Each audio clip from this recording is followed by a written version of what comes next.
Welcome to the Accidental Farmer Podcast, the podcast that gives you or that brings you the real dirt on farming.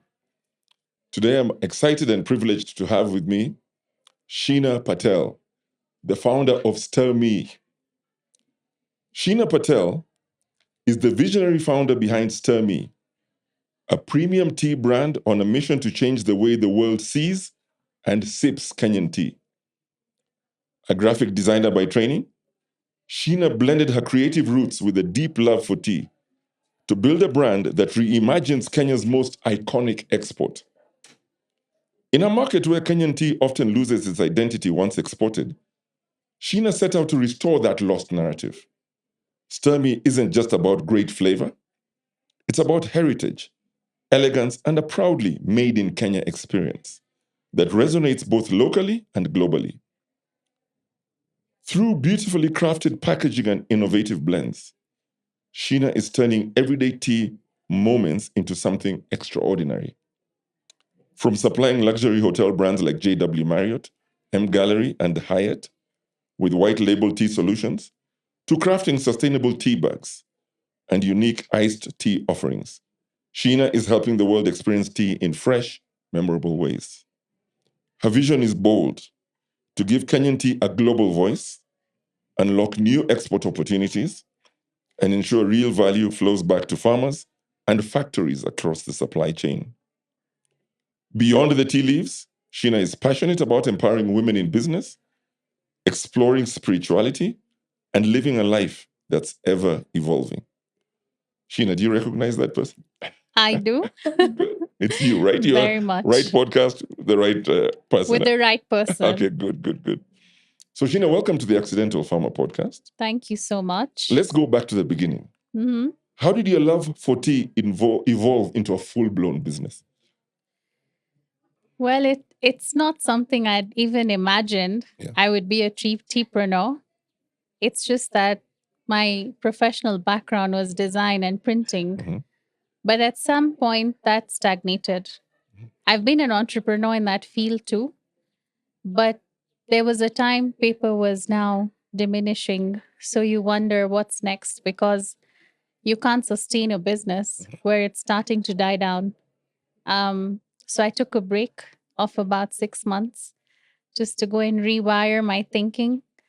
And I was a tea addict from before. I used to drink about 15 cups a day. Okay. It's I extreme. won't ask if that's healthy or not, but that's No, fine. it's not healthy. But I had access to good tea. So my family comes from Kirgoya town. Okay. And that's where we grew up. And we got access to purple tea, green tea, white tea, black tea. And so there was a ritual of blending those teas at home and having them at night.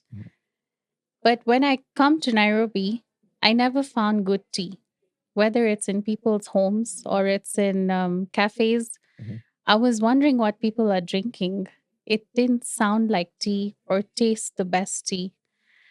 And one day, my dad was taking like 20 kilos as gifts for his friends. And I said, "Why are you dishing out free tea?" And he said, it's so good that they don't get it. So I'm just giving it to them. And I said, "Why don't I use that as a business model?" Because I wanted to always have something of my own in packaging form. I'm a good packaging designer by profession, but I didn't see good packaging on the local shelves of Kenya. And people shied away from changing from a normal box to something that looks very different. If you walked into a tea aisle, everything looks the same kind of box. If you walk into a coffee aisle, everything looks the same in a stand-up pouch. If you walk into a rice line, everything looks the same in a plastic bag with the Ziploc or whatever it is. How comes that narrative was not changing? So for me, it was building a brand that resonates with me and giving it my voice. So I started doing my research, and that helped me develop Stir Me. It took me about 9 to 10 months just to understand how the market works, the paperwork, launching my designs, and the design process alone takes quite some time. Mhm. And when I launched, it was a poor time to launch. Why? It was elections in Oh, Kenya, okay. Well, 2017. oh, okay, okay. But many people, I presume that will make more people drink tea, right? No, Oh, no? No spending. absolutely not. Okay. Because now you're going to distributors Oh, like okay. Yeah. supermarkets. That's where you start from. And nobody wants to buy your product because we're going through elections. And so I was stagnated at home, thinking what to do with the products now. And someone in London saw my product on Facebook at the time. I kept promoting. So you're promoting on Facebook. Yeah, Okay. because the local market was not working out at the point. So he told me politely, come to England and I'll put your products on the shelf. And I said, but I made this first to embark in the country. And he said, but you're not doing anything with it. So you might as well come here. So I went to London, gave him a small consignment, and he did put it into Partridges, which is in Sloane Square. And the moment I put that post on Facebook, every other supermarket here was ready to stock us. So I don't know what that meant, but it gave us a breakthrough. It was hard initially because what Sturmy specializes is in loose leaf, and the market only understands tea bags. So for us to change the narrative of shifting people from tea bag to loose took us a really long time, I think about 3 years. And that's just resilience and perseverance because you're not really monetizing. You're constantly just marketing, and doing tastings all over the place. And I think that's the only thing that helped us to shift somehow from tea bags to loose leaf. But people didn't have the knowledge. They had never seen white tea. They thought white tea was milk tea. They never saw purple tea. They never saw oolong tea. So I think Sturmy did good by coming into the local shelves as loose leaf. After our launch, we've seen a couple of companies coming up in the loose leaf areas. Yeah. So how did your graphic, your design background influence the brand identity? Yeah. I wanted to launch something creative and out of the box that the country had not seen. And of course, traveling extensively gives you exposure to what the world is doing in terms of value addition. Yeah. And you realize they've gone way ahead, and we're still stuck in what maybe in the 70s was being sold on the shelves, or the 80s is still moving on here. So, can we change from that? Times have changed, we have evolved. And when I say we have evolved, we've evolved to adapt to everything. We never had mobile phones, but today we have mobile phones. So if people could do that, how comes we didn't change the way our products look as Kenyan? For me, as a founder, I'm fortunate to be born in Kenya, but still I pride in the culture I'm rooted in. But I wanted to bring a voice to the brand that speaks about my passion to transform what Kenyan tea looks like. And this is for the world to see because when we travel and we talk about our tea, people actually don't know we have tea as a country. And that actually upsets me because you've traveled to market your product and then you're only known as a country that has wildlife. And athletes and runners. Yes. Okay. So I really wanted to change that mindset of people understanding that Kenya has one of the best teas in the world. And truly, we do. Okay. Yeah. And do you feel that you've made any traction, or have you gained any traction, or have you changed the perception? I know it's you're one person or one company, but I have, but I think it's hard to even find export markets to buy your product because when we talk to distributors, the first thing is Kenya has no recognition in the tea areas. So if I gave my product to a distributor, he's not willing to spend on the marketing from a fresh.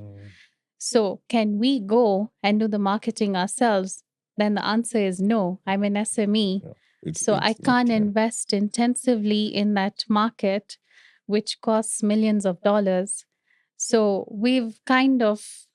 um, we kind of find markets, yes, but if I travel to, for example, Dubai, I always carry some tea. And there are people who now come back and tell us, can you please send with somebody traveling? Can you send us tea? Yeah. We've seen people in England buy from us. So we have to do DHL from here. Which is expensive. Which Sometimes is the cost expensive. of shipping Correct. is more than More the cost than of the value of the product. product. Yes. Yeah. Okay. So I think we're slowly changing this. It's not something that happens overnight, but one day I think the world will know Kenya has tea. Fantastic.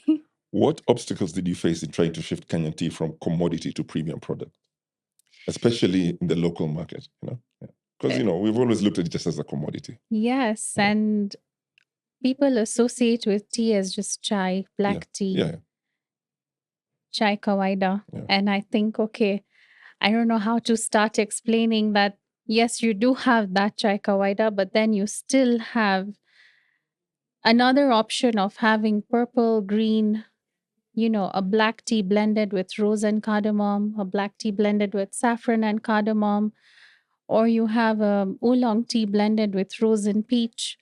Please try these. You can't have milk in them, some of them, but they taste amazing. And ideally, tea was never to be had with milk, but of course, cultures changed this, especially in India, where tea originated from with it went from China during colonial times to India, and then India brought it to Kenya. I mean, the British brought it. But that's how we got tea. So we adopted what the world was doing and we created a tea culture. But when you say how hard it was for us to shift that, it was very hard because people were comparing our pricing of our black tea with a normal black tea on the shelf, and it cannot compare because we're using export quality grades in our packaging, which cannot match to what's on the shelves. Hence, we were doing the tastings. People would actually see a difference in the taste. And that's how we started shifting people from what they were drinking earlier to what we have. And that was slow progress. So I shifted the narrative again. I started working with corporates and we started creating personalized gifts. And we just told them, you always give notebooks, diaries, pens, umbrellas as giveaways. What if you change the gifting scene and you started gifting tea that actually goes home? Because these gifts often get distributed in the office, they don't go home. And we started working with one bank and they saw a huge difference. People started taking it home, Instagramming, and writing feedback to them. The gift was amazing. The tea is excellent. So now people were going to the shelves to buy Sturmy. And you're not targeting 5 people, you're targeting 200 people at a time. So we started using corporates to market the product.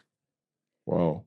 And of course, social media is a good catalyst. You can get things to be seen, as you said, 200 people as opposed to. Okay. And even the packaging, I think we were making packaging that somebody could reuse after they're done. So I met a lawyer at an event and she was so happy to see me because she had received that gift from the bank. And she was so delighted to say that she was using the tins in her office as display after she was done with them. And there was a big box. She said, I took out the insert and I'm using it to store documents in my office.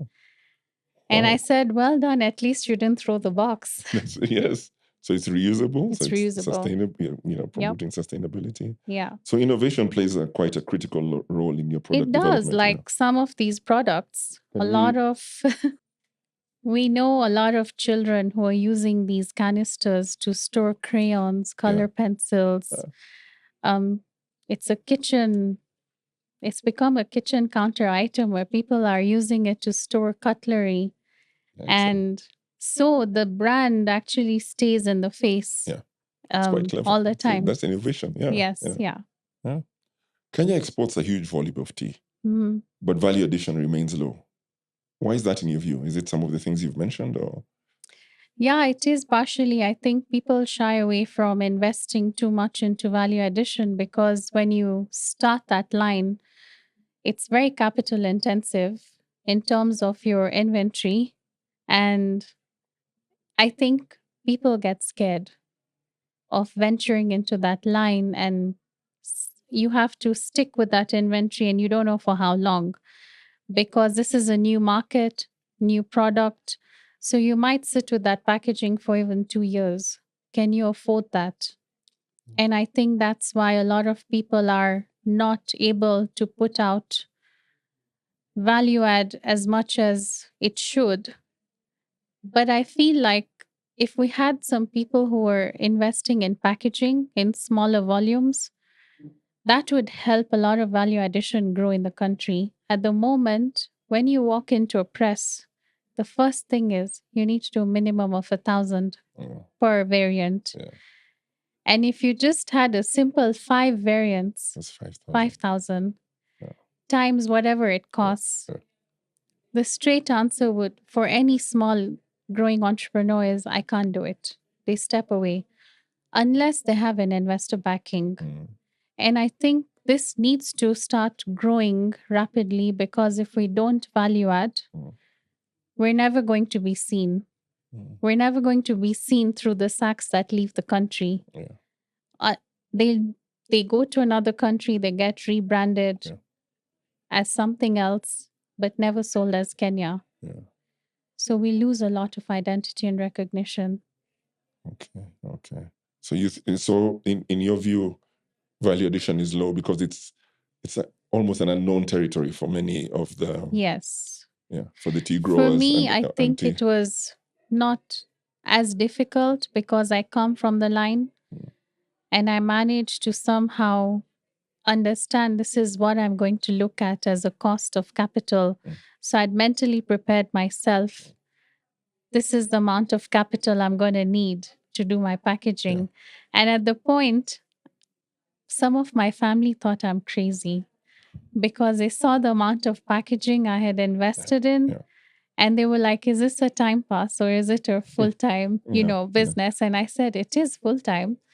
But I think at that time, people didn't understand that tea could become such a big ritualistic product that people actually need. It's just that you need to make it available. And what is tea at the end of the day? It's a beverage that people can't do without. It's the second most consumed beverage in the world after water. Oh, okay. Yeah. Okay. So it's interesting. You've cracked into the luxury hospitality sector with white label solutions. What does that tell you about where global demand is heading? Do you see that to be more of a thing when you white labeling? White labeling really plays a big role because when you partner with, for example, hospitality brands, for me, I want to give them value. And I would give them value through leveraging how they're placed in the property.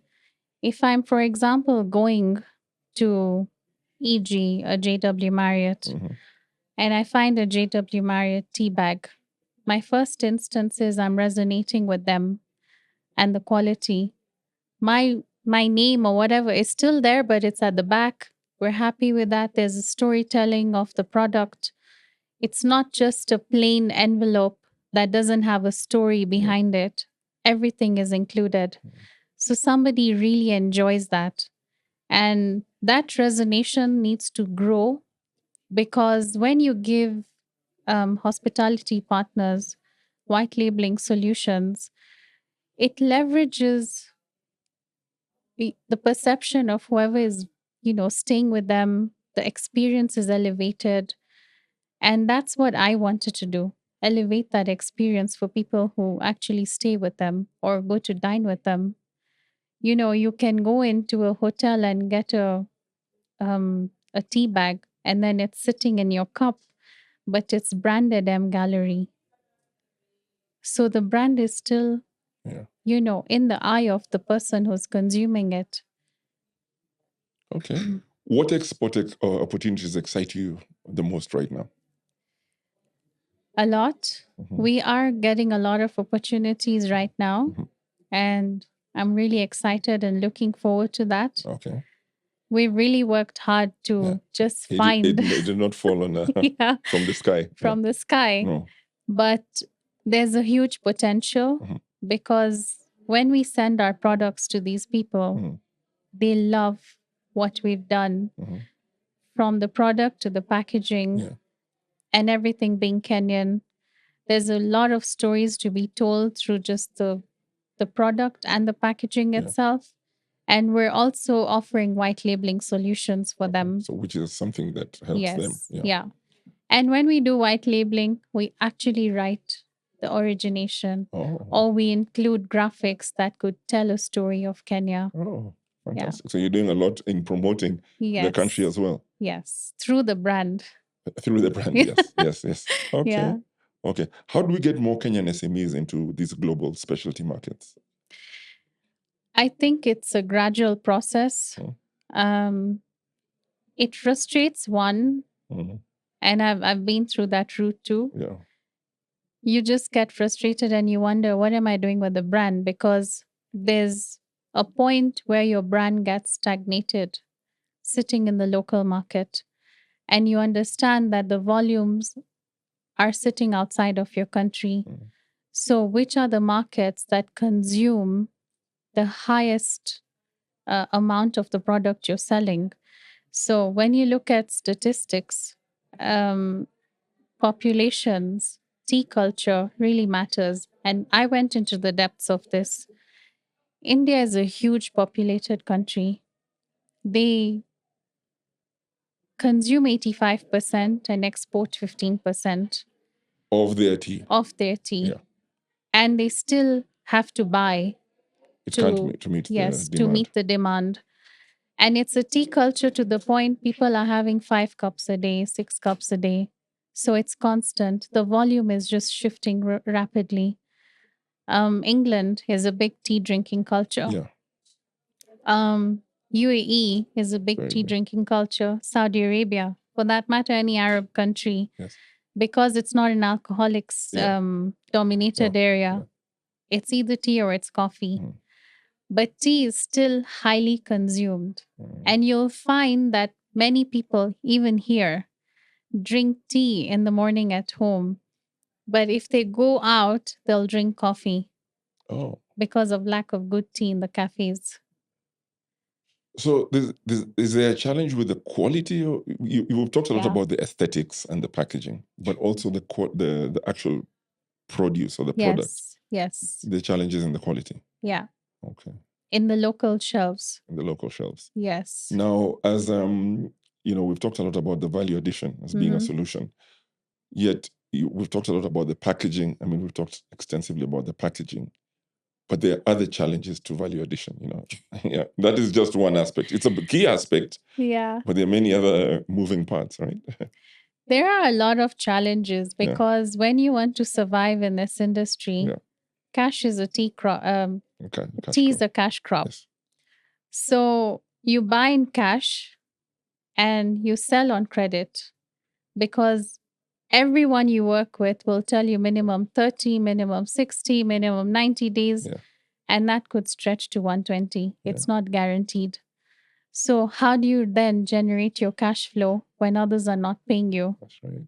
And if you start borrowing, Yeah. you're actually creating debt for your own self. Mm. So, we've been a debt free Wow. company from day one. We have It's a never rarity. borrowed from the bank. We've tried to organically grow the company. That's just to make sure that we're not heading to any disaster in future. Okay. But I think that's the part where SMEs need to know when they plunge into this business. can they generate the cash flow? And do they have a small fraction of clients that's based on cash only? Mm. So I think we've got a small clientele which is cash only. Mm. And that keeps And the lights on. yeah, Yeah. but the 90% of It's the on credit. business is credit. And that's So it's daunting because you have to constantly rack your mind every day. You have overheads. They don't end. no. So your overheads, your suppliers, your cash flow, I think all these are what really gives entrepreneurs daunting experiences in Kenya. Yeah, yeah. Yeah. And probably worldwide because Yes. you're fortunate that you had a background in graphic design, so aesthetically you Correct. can make the product look good. And somebody might think, oh, I'm a graphic designer, tomorrow let me start getting into the business. But that's not the only aspect. There's It's not. distribution. Correct. You're looking for the market, and That's a learning curve of its there are own. quality factors. Correct. Yeah, Yeah. understanding the whole terrain. It's Yeah. That's a learning curve. And Yeah. I think everyone has their own way of navigating. that. Yeah. And these things come with time, They do. experiences. They Yeah. do. Okay. It's like you're parenting your brand, right? Yeah. It's a full-time You're thing. You're nurturing it. constantly Yeah. nurturing it. Yeah. And you see the brand evolving. For me, I Yeah. love that journey actually. Yeah. Is seeing where it came from when it was just a baby brand Yeah. to what it's constantly been evolving to, how it's maturing into. When you see it maturing, that means you're now plunging into exports Yeah, and you're looking things at a like that. different, Until then, different. for us, it's been 7 years and we've never been able to go into export. Wow. So it just takes so much patience. Yeah. And if one thinks, okay, I have a brand and in 1 year I'm going to be exporting, hats off to them, Yeah. honestly. Yeah. I don't know what magic strings they pulled, but They probably won't share, but yes. yeah, I'd love to learn those tricks though. Okay. Yeah. Let's talk a little bit about sustainability and climate, because of the times we're living in. Climate change is affecting farming across the world. Yeah. And including tea, of course. And how are you thinking about resilience and sustainability in your sourcing? So we work with factories extensively. Okay. And From factories one region or from? No, many Because remember you said you're regions. from Kerigoya. You told us But Kerigoya had very good tea. yes, I've got friends yes. from Kerigoya. I'm sure they'll be Oh, happy when they hear okay. this. Wow. Yes. No, we work with a lot of factories, not Okay. only in that area, Mhm. Eastern, Central, Western, Okay. Nandi Hills, Yeah. um, up to Kapsabet, wherever it Different is. flavors, different varieties. Yeah. Yeah, different Different varieties climates. have Yeah. different great terrains where they grow. Yeah. And so we have different areas where we bring our teas from. But we do have certain requirements of what we're buying. So we know the grades we're buying. And even if it's a simple black tea, we're buying the first grade of black tea. We're not buying anything lower than that. So we know what we're getting from them. Mhm. And when it comes to farmers, it's the factories that deal with the farmers. Okay. So we don't really get in touch with them Yeah. or we don't have any No. links to them. But all we know is the indirect impact Mhm. is still there. Okay. And then what are your biggest lessons working directly with factories? What have you learned from that? What's my biggest lesson working with them? Because you work directly I with factories. think quality, Okay. consistency. Okay. We worked with certain factories that didn't have that. So have you had to go Quality back and and show them, consistency. in their grading and tell them this is what we want? Yes, we have. But then you have to then find the best factory who can actually constantly give you the same consistency and quality. Like green tea is a sensitive product. People associate it with bitterness, but it just depends on where it is from and how it was processed. So I drink my green tea, I don't find it bitter at all. And it's the way it's brewed. Where has it come from? And how is it processed? So earlier on, we used to work with factories and we get excellent green tea this time. Mm. And after a month, if you order, it's like pathetic. So that's where I'm telling you consistency and quality is something we've really had to work on over the years Okay. and find someone who's giving us really good quality. Because at the end of the day, even if I'm blending, Mm. the taste of the tea has to come out right. It's not that the flavor gets suppressed of the Yes. tea. Yes. So I think with factories, it's quality and consistency, Okay. and it's very much trial and error. Yeah.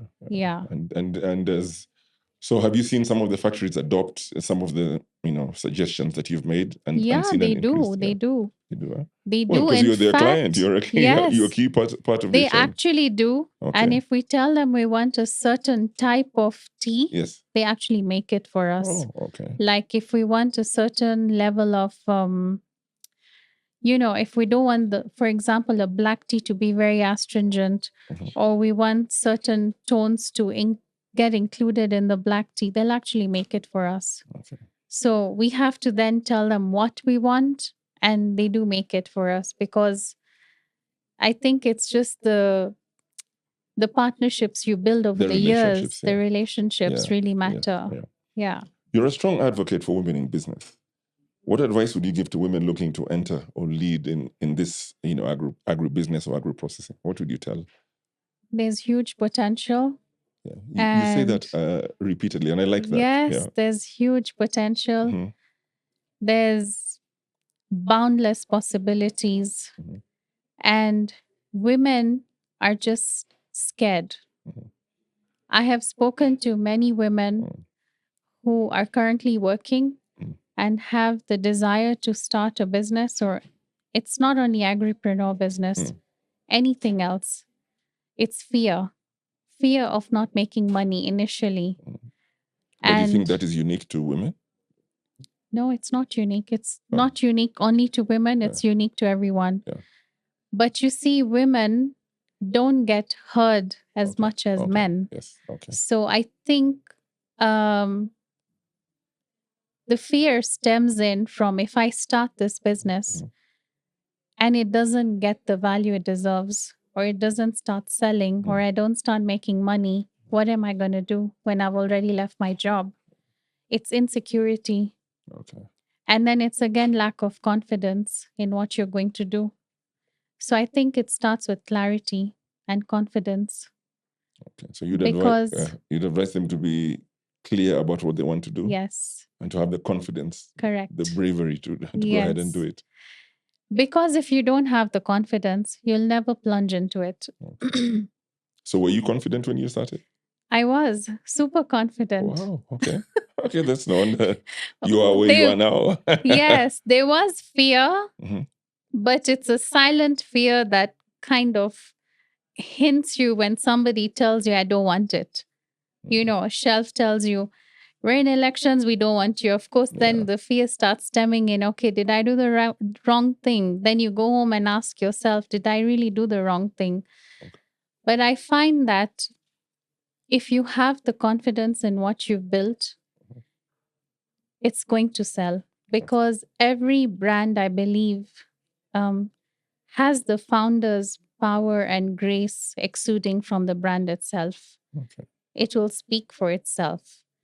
And women should just have the clarity and confidence to say, I can do it. Mhm. If he or she could do it, I could Why- do it too. Why can I Why not? can't you? And what's not possible? I mean, we just Okay. spoke. Yeah. Okay. Farming. Yes. Yeah.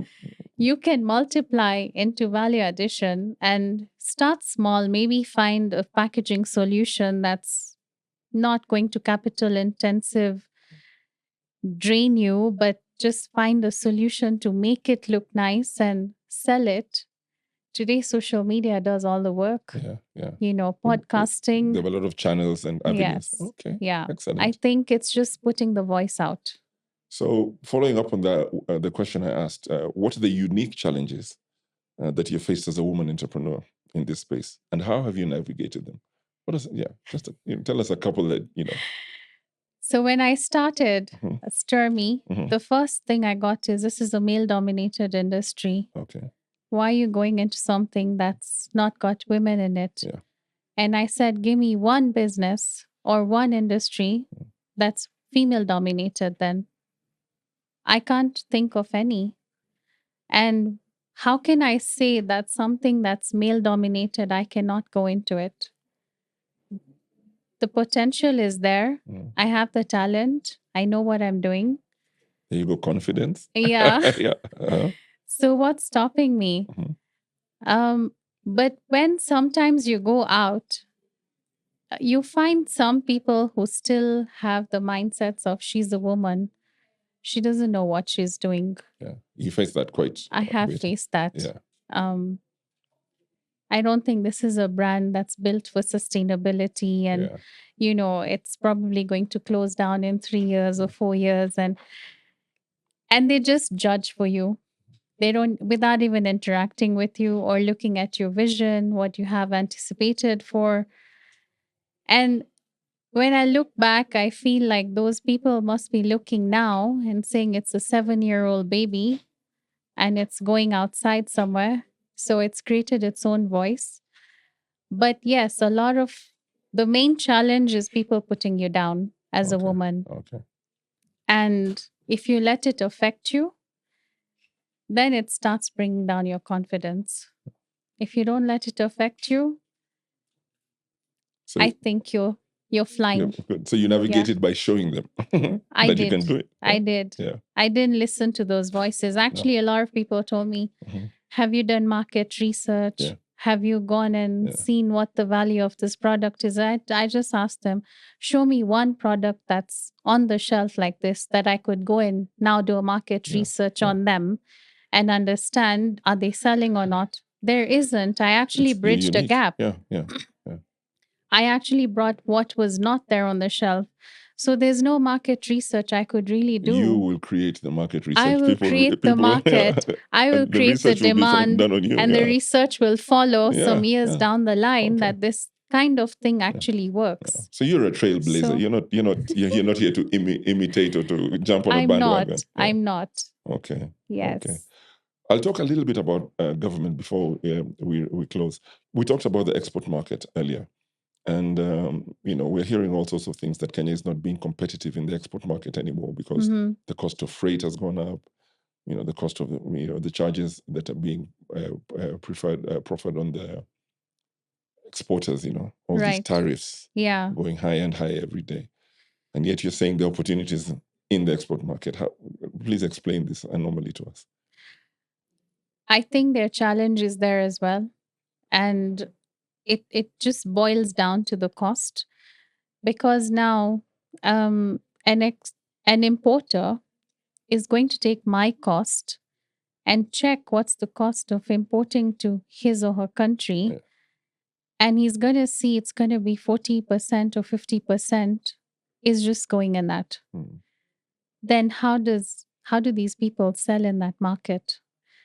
So for us, because it's a niche brand and it's not a mainstream product, Mm. you can still justify to mark up and sell the product. But again, how much can that be justified? Because at the end of the day, tea is associated as tea. So you can't sell a black tea at $20, for You can't example. sell it Nobody's going to buy it. regardless of how good it is. Good it is. Okay. No one's going to buy at $20.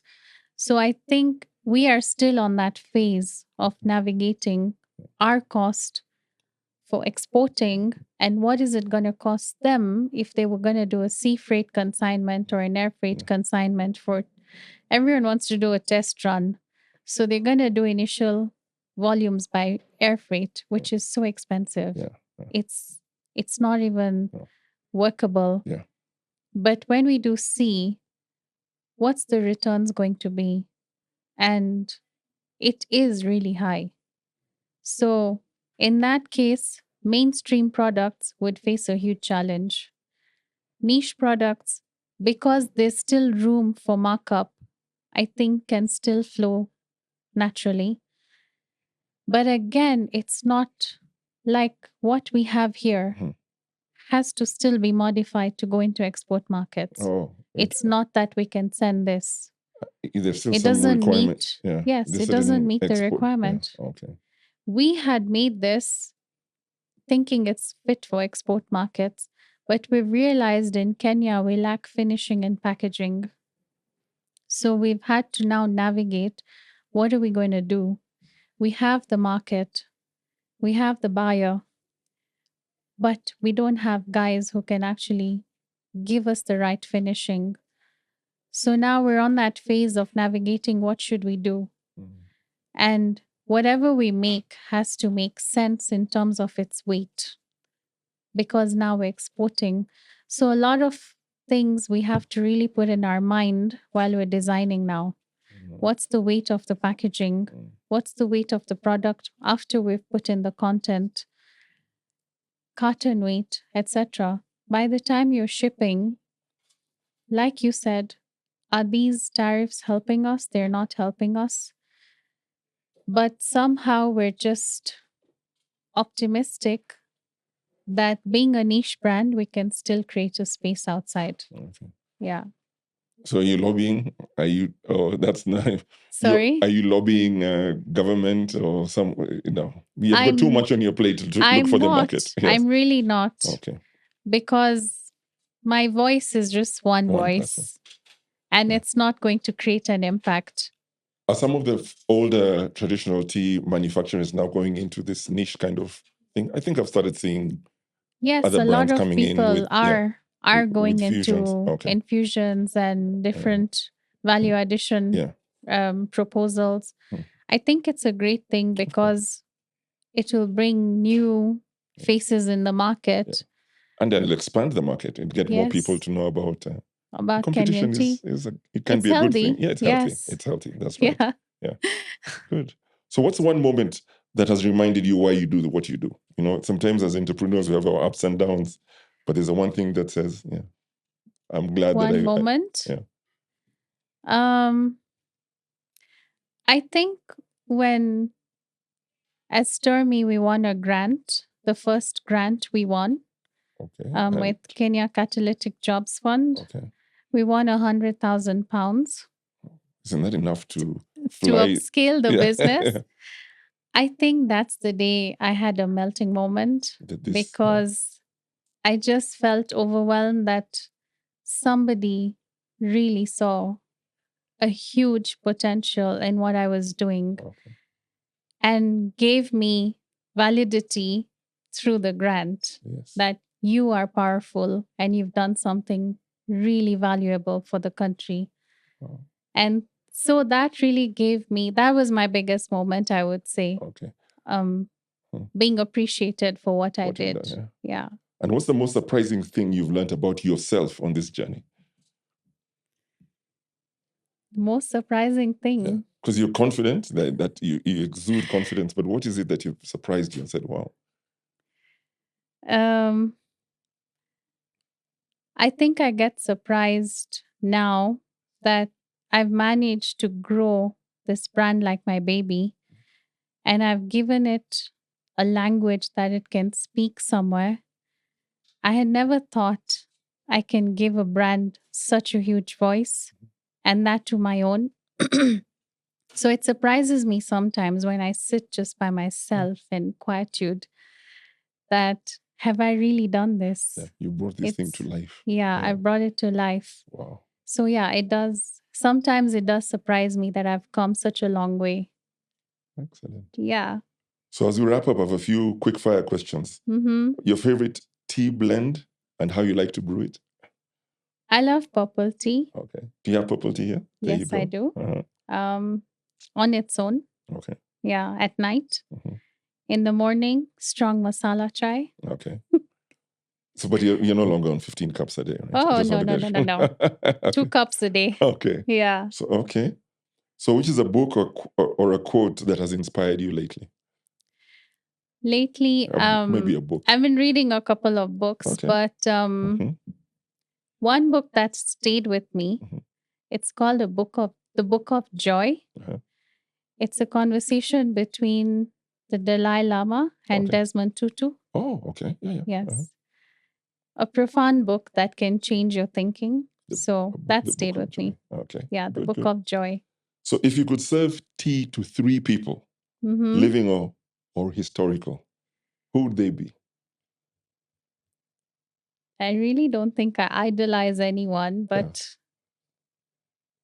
Maybe not the people you idolize, but people who you'd like to interact with and have them interact with your tea. there's a whole endless list of people I would love to share a cup of tea with Okay. and, Just tell us one. stir stories and conversations around it. Okay. Um, I can think of one person Then I truly Yeah. Tell us that one is the first. Prime Minister of India. Oh, okay. Yeah. Okay. Good. Good. I would love to because he comes from that background and Okay. what he's become and what he's shaped as a Yeah. leader It's very inspirational. is very inspirational. Good. So I would love to share a cup of So we tea have to with make him. sure that somehow he Yes. gets to know about it. Maybe if he watches this, he should Yeah. invite me for Yeah. For tea. tea, Yes. but I'll make the tea. Yes. Okay. So my final question is, what's next for Stir Me?